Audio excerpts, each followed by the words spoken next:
Februar 1916 gründete Hugo Ball in der Spiegelgasse 1 das Cabaret Voltaire, aus dem Dada entstand. Also Ball war der eigentliche Gründer der Dada-Bewegung. Es kamen auch tatsächlich 3 junge Männer. Der eine war Tristan Tzara, der andere Marcel Janko und ein dritter Herr, dessen Namen er sich nicht mehr erinnerte, und boten ihre Dienste an. Hans Arp war auch da für die Dekoration. Emmy Henning sang mit ihrer etwas brüchigen, aber sehr überzeugenden kleinen Stimme. Ball spielte Klavier und das Kabarett startete.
Bambla, o Pauli Bambla, Rosija enfahable hora, e giga corave, hijo bloico, rusula ruju, holaka holala, alago bum, blago bum, blago bum, posso fataka, subudu,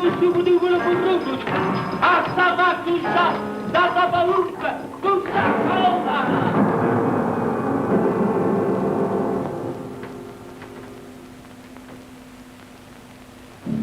Ahoy, ahoy, voilà, c'est bien, prenez ça pour chaîne, quand l'air, grenade, rhum, commentaire, brûler, gire, mur, l'œil, cheval, blanc, lame, serpent, carré, on dépendra, mes amis, dorénavant, terre, traîne, intéressant, aiguille, terre, morsure, équatoriale.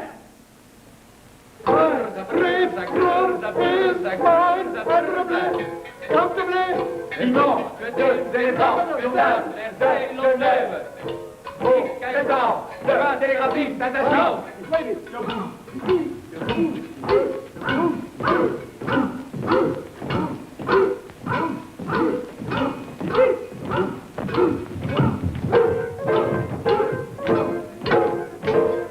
Dans l'église, après la messe, le pêcheur dit à la comtesse, adieu Mathilde, mon cher, c'est ici, la rue s'enfuit avec la bagage à travers la ville, m'éternel, son cinéma, la propre de j'adore, était un casino du sycamore. L'amiral n'a rien trouvé, l'amiral n'a rien trouvé. Regardez-moi bien, je suis idiot, je suis un farceur, je suis un fumiste. Regardez-moi bien, je suis laid, mon visage n'a pas d'expression. Je suis petit, je suis comme vous tous.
Hi, I'm C.A. Nicola, and the film that you're about to watch is titled Capricho's Redemption.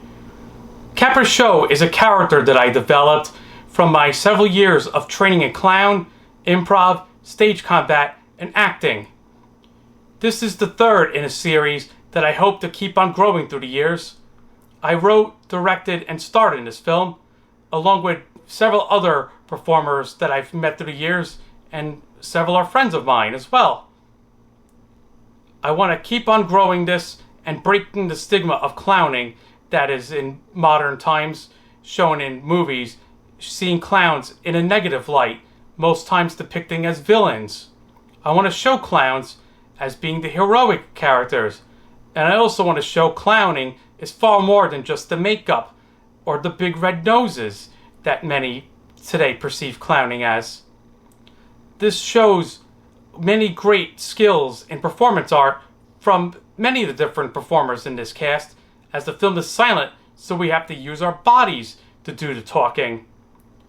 I'd like to thank the Patrick Arts Council for this opportunity, and I hope you enjoy.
At the studio, I had the models pose, but I did not paint their likenesses.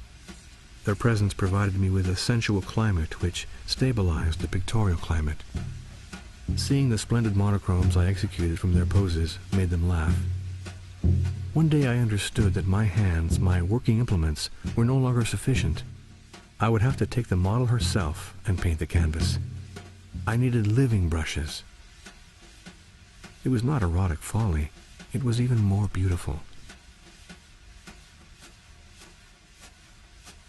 In the beginning, they thought I was mad.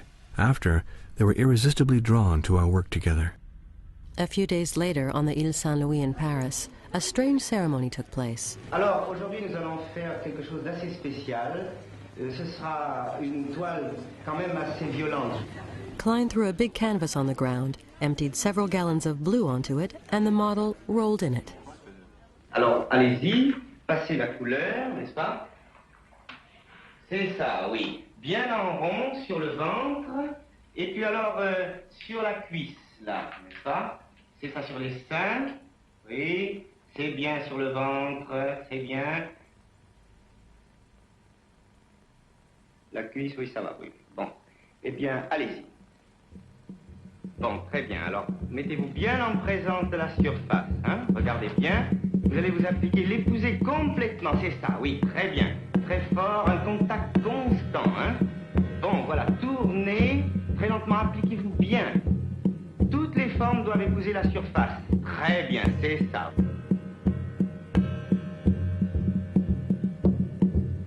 Voilà, tournez, tournez, vers la gauche. Attention, attention, attention, attention. Voilà le ventre, là, maintenant, appliquez bien le ventre. Le sein droit, ne l'oubliez pas, le bras. Très bien, revenez un petit peu, revenez, revenez, c'est ça. Bon, eh bien, allez-y, retirez-vous, retirez-vous, oui.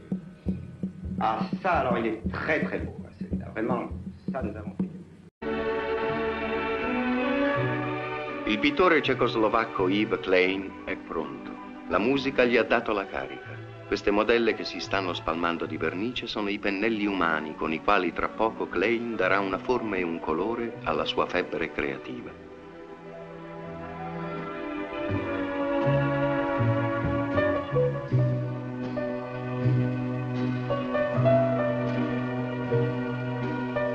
Come forse qualcuno avrà già intuito, il colore preferito da Klein è il blu. Anche la sua forma preferita è il blu. Anzi, il blu è la sua unica forma e il suo unico colore. Blu sono i suoi quadri che vanno a ruba a Parigi. E blu, infine, è l'opera alla quale il nostro obiettivo si sta avvicinando, considerata da molti autorevoli critici massimo capolavoro di Klein, e nella quale l'intenditore può facilmente indovinare che il blu è il colore dominante.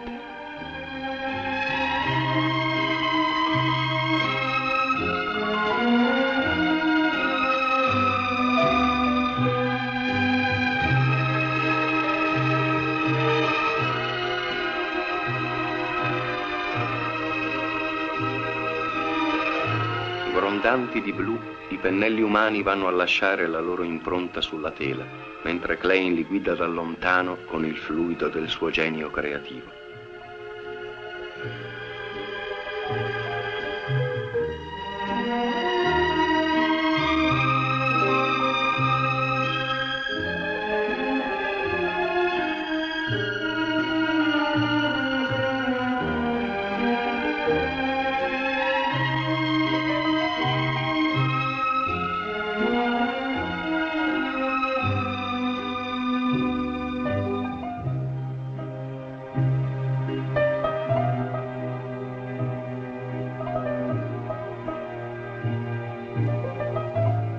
L'opera, che abbiamo avuto il privilegio di ritrarre in tutte le fasi della sua creazione, è in vendita per soli 4 milioni di franchi.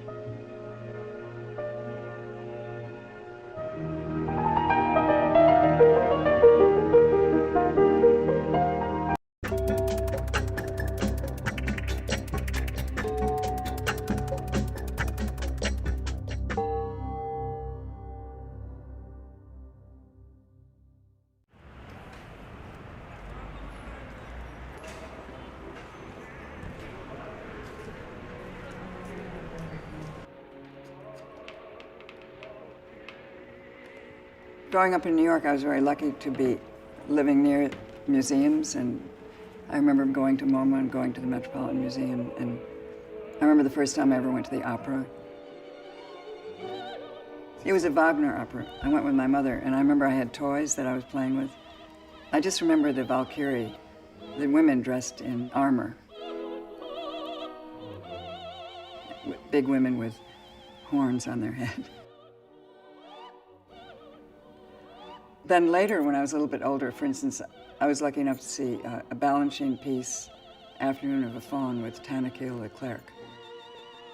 You know, things like that make a big impression on you when you're young.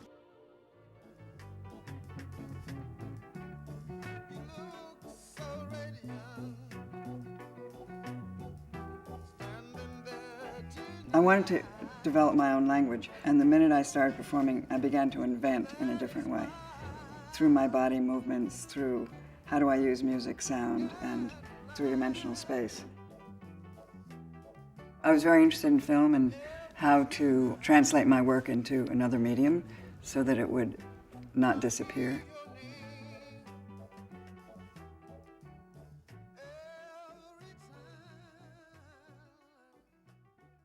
My first film, it came from an indoor performance, my first performance it was St. Peter's Church, actually. We decided to film it outdoors. I wanted to put it outdoors. And it was just a coincidence. It was the coldest, windiest day of the year in Long Island Sound, right on the beach. It was very, very difficult. It was really freezing.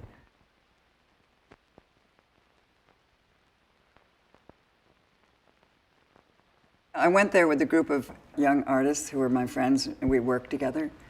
Judy Pato, Eve Corey, Keith Hollingworth. They were the performers. I was in it too. Peter Campus did the camera, and then we edited it together.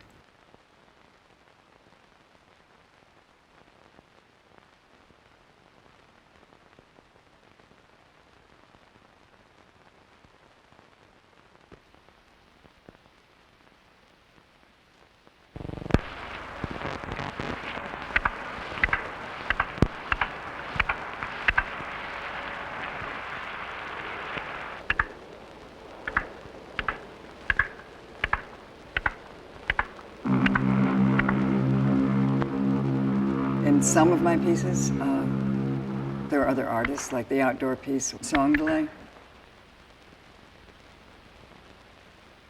The people in that little group was Gordon Matta Clark and Carol Gooden and Tina Gerard and Steve Paxton and Penelope.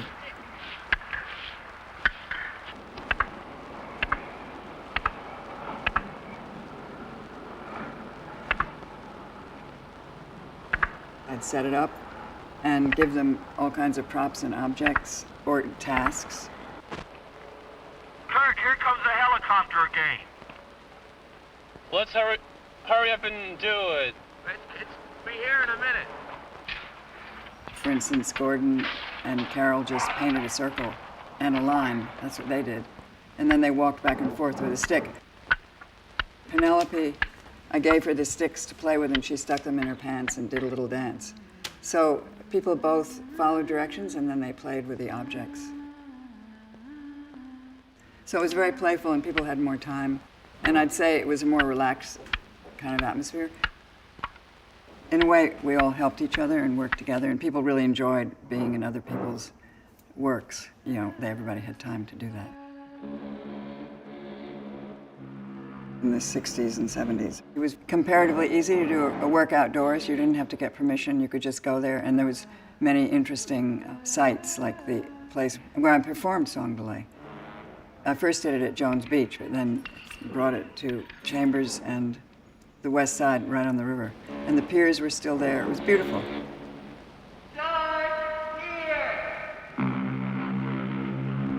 So that's all gone now. You can't do that anymore.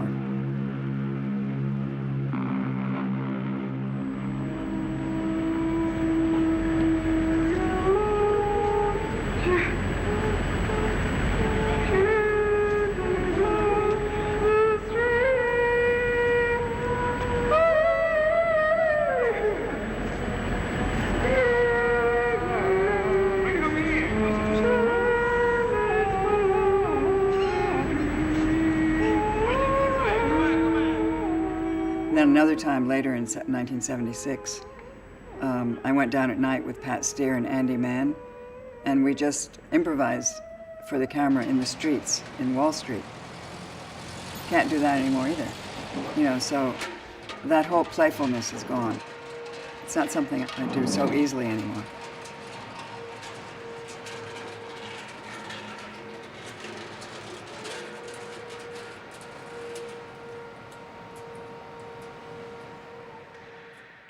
I had to write to the New York Times to say, you know, no one's ever reviewed my work. People didn't know how to write about it. And then the guy came to every performance. But that was only at that moment, you know. Everybody knew that that moment was special in the 60s and 70s. It was a special moment. I'm not saying it's better or worse, but it was just a special moment. Now young artists in other places are doing the same. Of course, they always will be. So maybe in Brooklyn or the Midwest or Chicago, that this kind of work is going on for sure. But New York is not so exciting to use. There's not so many empty lots or places.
But during the night, the woman's huge corpse rose to its feet, stark naked, went to the pantry and fetched flour, and then went to the kitchen and baked for her pallbearers bread in the Irish style and gave them thick slices from the loaf.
we can all agree to call supernatural.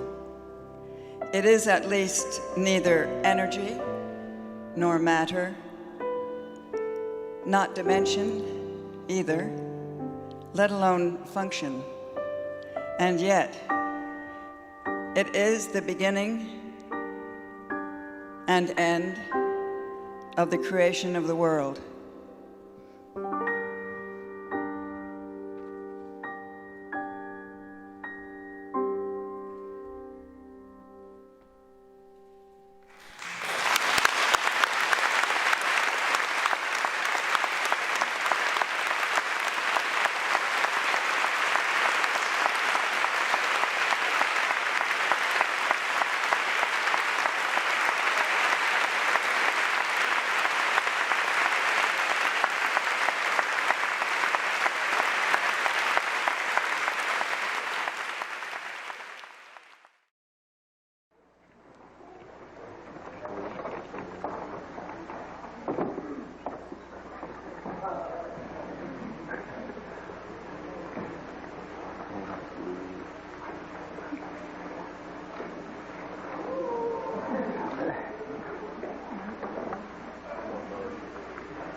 It's number one.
Second hit. It's number 2.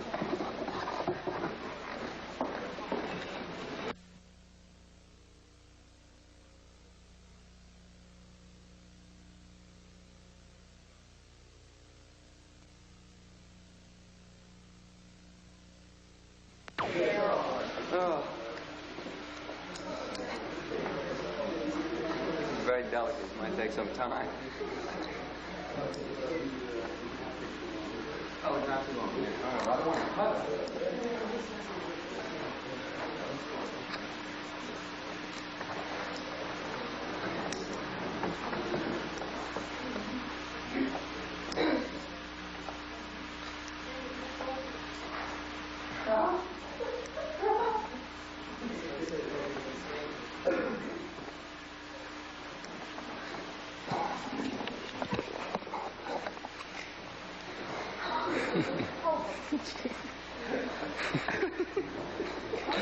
That's the expression on her face. They carry away.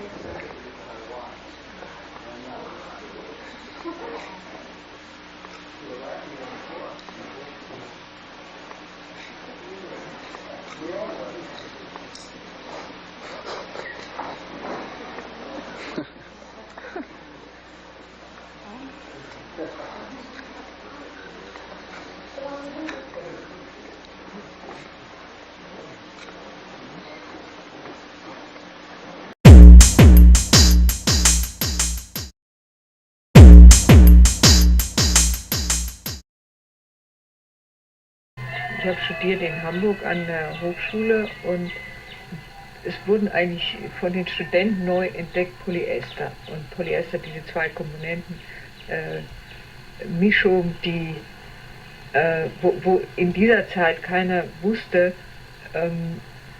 dass sie eben sehr schädlich ist, das einzuatmen und dass man eine Maske tragen sollte und all die Dinge. Und da das Material eben sehr leicht ist und dass man sehr große Skulpturen damit bauen konnte, war sehr faszinierend. Und in der Bildhauerklasse haben wir eben alle dieses Material benutzt. Und 2 oder 3 Studenten, unter anderem auch ich, haben uns vergiftet und eine Vergiftung der Lungen zugezogen. Und ich wurde immer schwächer und alle diese Art Körperskulpturen, die ich versuchte in groß zu bauen,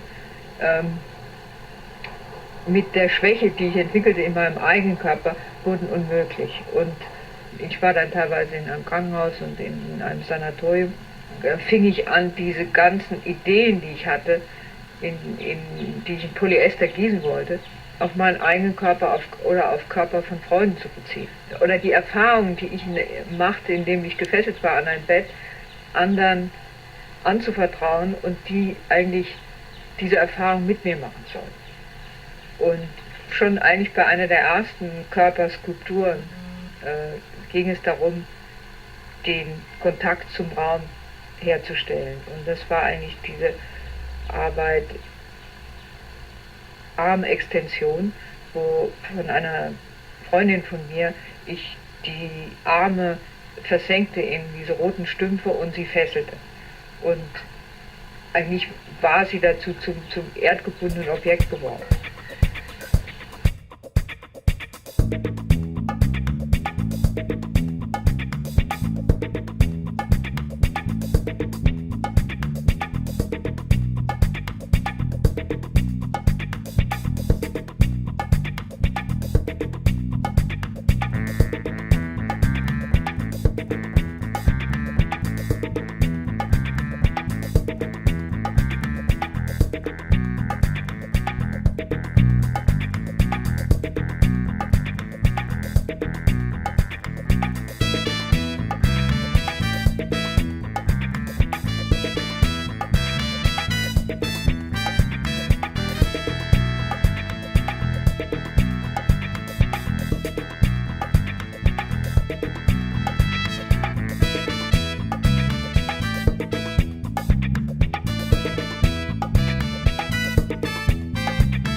I dipped myself in a tub of lard. The piece is called Eureka, and it was inspired by the story of Archimedes. He was killing himself. How can he measure capacity?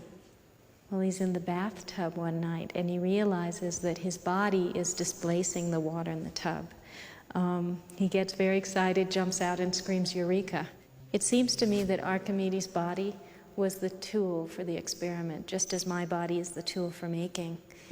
I thought it was really interesting that soap was made out of lard, that we're cleaning the body with the body. It seemed quite curious to me.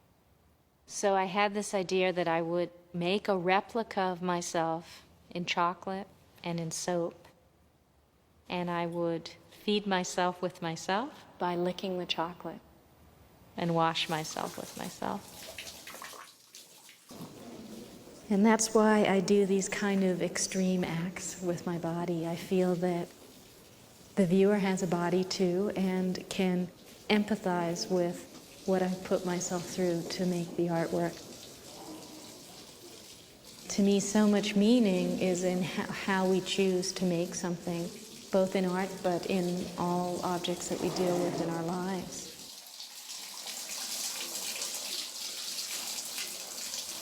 Both the licking and the bathing are quite gentle and loving acts, but I'm slowly erasing myself. For me, it's about that conflict, that kind of love-hate relationship we have with our physical appearance, and really like the problem I have of looking in the mirror and thinking, is that who I am?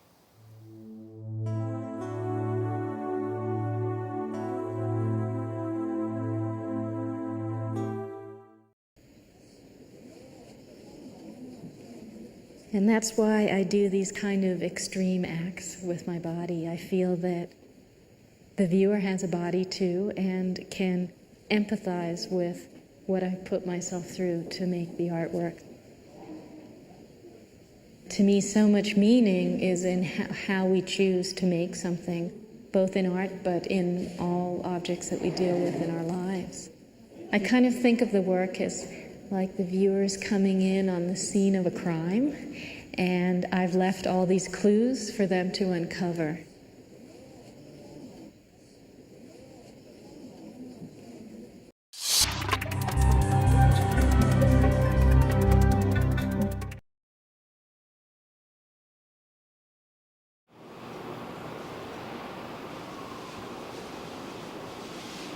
I practice tightroping for about an hour a day. And after about a week, I started to feel like I'm now getting my balance. I started to notice that it wasn't that I was getting more balanced, but that I was getting more comfortable with being out of balance. Rather than getting nervous and overcompensating, I could just compensate enough, and I thought, I wish I could do that in my life. After going down many different avenues, I decided to make this work touch. And what I did is I went home to the Bahamas, to the beach that was directly in front of the house that I grew up in. It made sense for me to go back to this horizon I had looked at my whole life.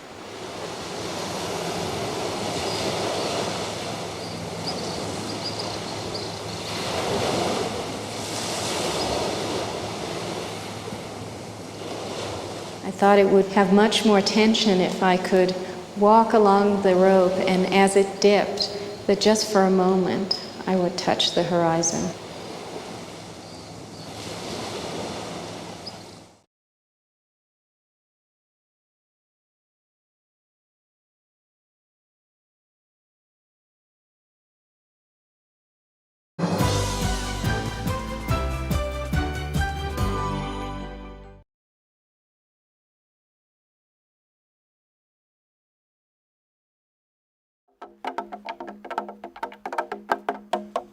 This kind of exhibition is really unique. The public will see something they never saw before, and I hope they will like it, and I hope they will really have the different and change opinion about performance art. So the preparation for the MoMA show is going well. I mean, it's a very big task for me because it's not just retrospective of my performance work, it's what really stands for some kind of historical view what performance can be and how the performance can enter the museum and how can be performance collected from the museum and what happens if the performer die, if the work can be reperformed, can be continued, and what kind of roles that will take. It's really interesting to see how the performance can be present in the museum live. The title of the show is Marina Abramović, Artist is Present. Literally, I will be there for an entire period of time of 3 months, and the duration of the opening of the museum, which means 7.5 hours every day. Also, there will be a reperformance of 5 of my performances, some of them which I made in the 70s and 80s, and they're going to reperform in the same amount of time, like 3 months. So this kind of things never been done till now, so it's a really big experiment. I myself never actually performed 3 months also. If I my opening, and my opening come only the artists of my generation, I know something is terribly wrong. So it means that my work doesn't communicate anywhere, that means it's dead. There was a very funny interview of Leonid Cohen, and he said, I'm now in a 3rd act. And in 3rd act, everything starts very well, but on the end, the main actor die. I also feel that I'm in a kind of 3rd act right now. You know, retrospective in MoMA, it's finishing a huge amount of work. Which I'm very interested is about legacy, what you're going to leave, you know, after you die. But one thing you can leave always is a good idea, and I really wanted to have this good idea to live after me.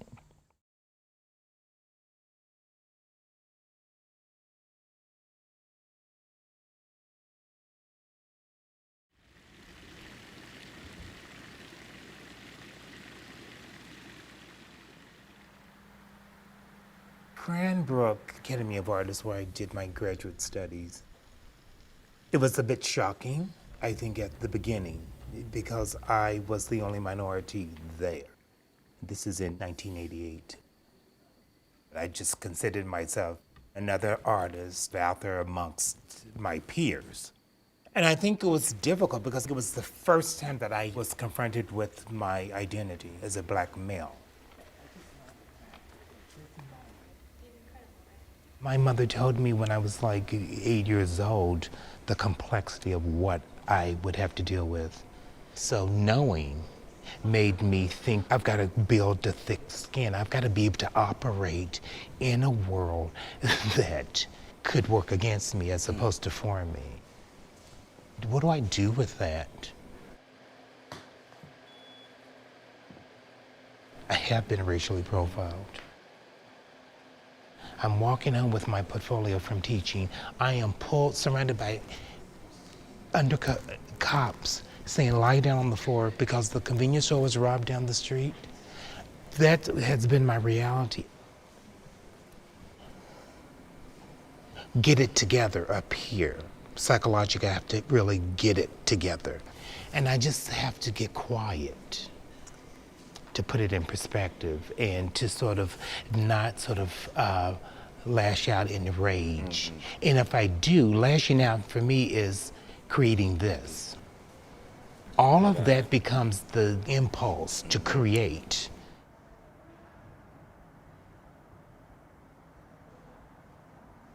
I don't ever see the sound suits as fun. They really are coming from a very dark place. The sound suits hide gender, race, class, and they force you to look at the work without judgment. You know, we tend to want to categorize everything. We tend to want to find its place. How do we sort of be one-on-one with something that is unfamiliar?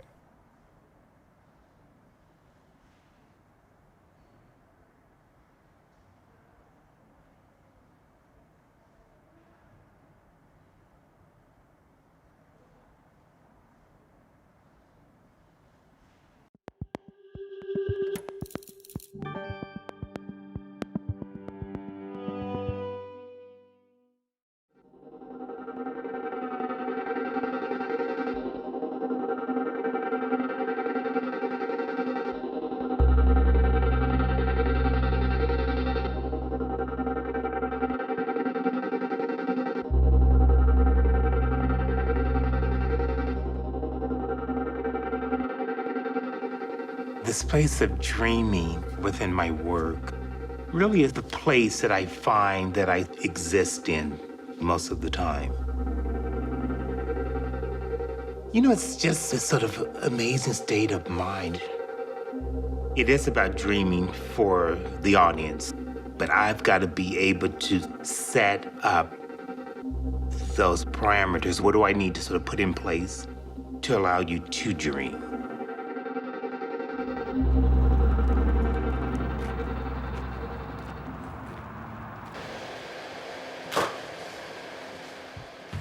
I'm based in Chicago. For me, it's an amazing place to be because I can focus. I can have the type of studio that I need. I can introduce a new project here, and there is a network of people that I know here that can help sort of inform and build my work. So it really becomes this interesting sort of laboratory for me. The first sound suit was in '92 in response to the Rodney King incident, the LA riots. I was sitting in the park one day and just sort of thinking about what does it feel like to be discarded, dismissed, profiled. There was this twig on the ground, and I looked at that twig as something discarded, and then I proceeded to just start collecting the twigs in the park. And I brought them all back to the studio, and then I started to build this sculpture. I would watch this class. I started to realize that the moment I started to move in it, it made sound. Then it just literally put everything in perspective. I was building this suit of armor, something that I could shield myself from the world and society.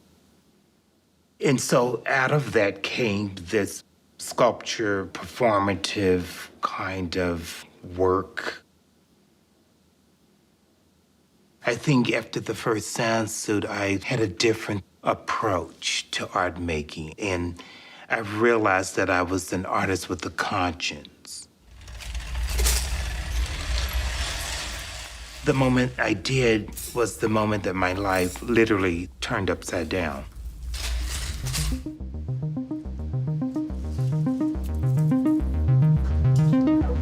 Sit down and then refresh.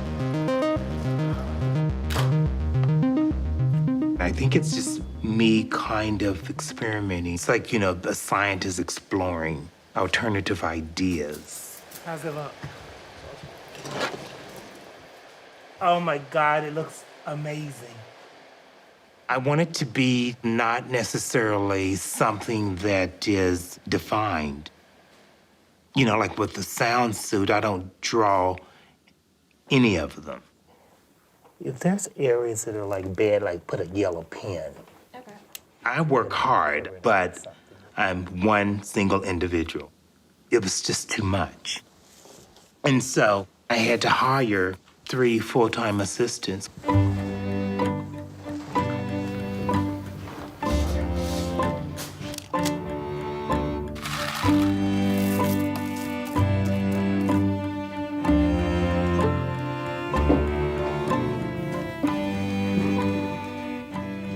Now there's, 10 studio assistants that are regular full-time assistants. They're all artists, which is great. I got just the end left. So just, maybe 2.5 square feet. So it's about 2 days. Should be done, Thursday, I think. If I'm coming up with a new concept for a sound suit, I tend to always do the first one myself. It's very meditative for me. I can do it for hours on end. I just need a little bit more. It's all really based on one object that becomes the instigator. That's how sound suit is built. It's built on me sort of identifying an object and then me taking that object and relocating it on and around the body. And then that begins this sort of journey.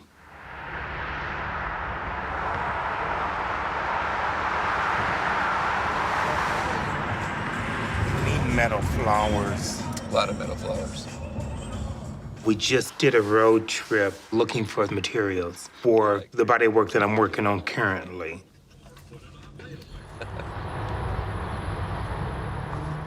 Let's go back here. Look at all the silver. I need to start collecting that. I find that when it comes to looking for supplies for my work, I am at the flea markets, the antique malls, looking for something that may spark a new direction. There's a lot of ducks. No ducks. No ducks. I don't have a list ever. I may not know how I'm gonna use it right at the moment, but it all eventually sort of comes back around and enters the work at some point. I'm finding that I'm building work as we're antiquing right on the spot. I may build an entire piece because I will find X here, and then I'll say, okay, I need to find this to go with X.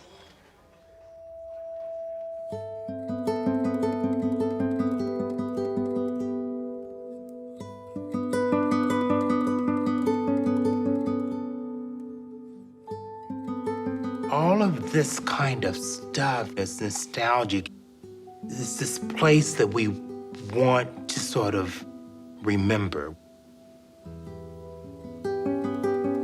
One day I just started buying these ceramic birds, but you know, I bought them because in my upbringing, that was what was considered precious art.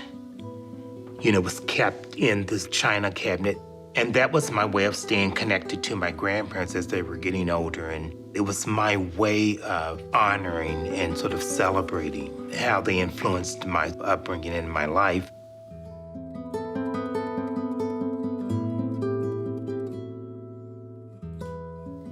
So part of the work is really about the sense of honor in this celebratory kind of way that the sound suits are fantastic, fantastical.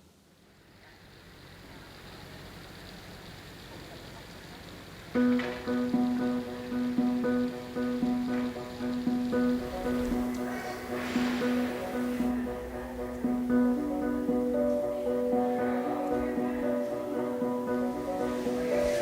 love the colors in this.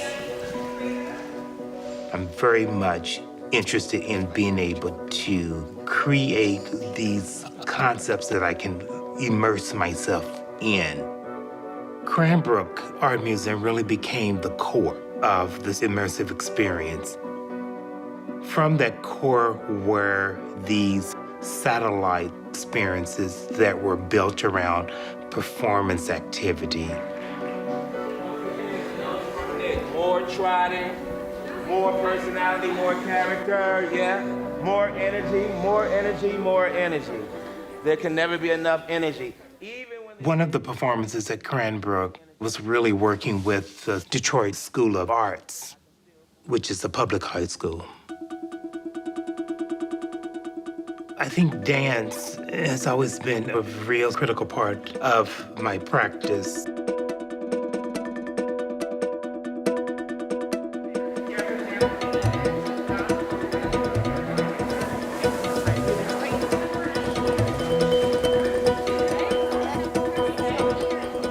The sound suits are really broken up into two bodies of work. One is sculptural work, and that's sort of the static work that you see in the museums. And then there is this sort of performance sound suits.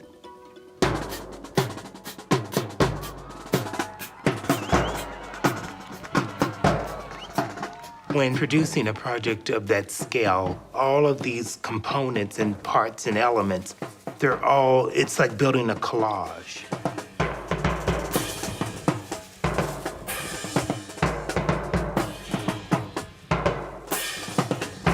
I think by the end of the project, probably over 500 people were involved in some aspect of the performance.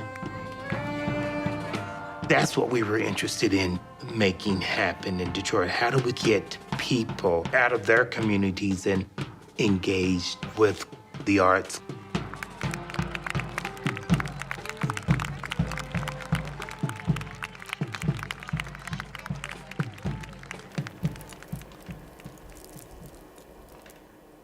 Trayvon Martin is a new work that was shown at Cranbrook. It's made up of a black mannequin dressed in a hoodie and sneakers and jeans, and then surrounding its body is these plastic blow molds, which are like, sometimes at Halloween, there are these plastic forms that are set out in yards. And so they are surrounding sort of figure almost as guardians. But then over top of the entire structure is this web that's constructed out of pony beads. So from a distance, it looks like this amazing sort of gold sculptural form until you get up close and you realize that there is someone trapped inside.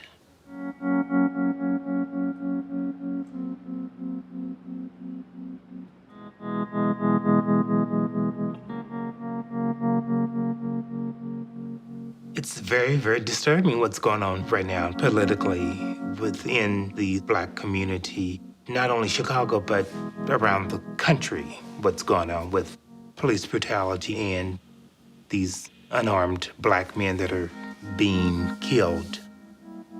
I mean, it just goes on and on. You know, I think at the end of the day, it's me giving back to the community and being the sort of change agent. I want to change our way of engaging with one another. I want to use art as a form of diplomacy. That's why I'm in the state of urgency right now. I don't know, I just feel so unsettled.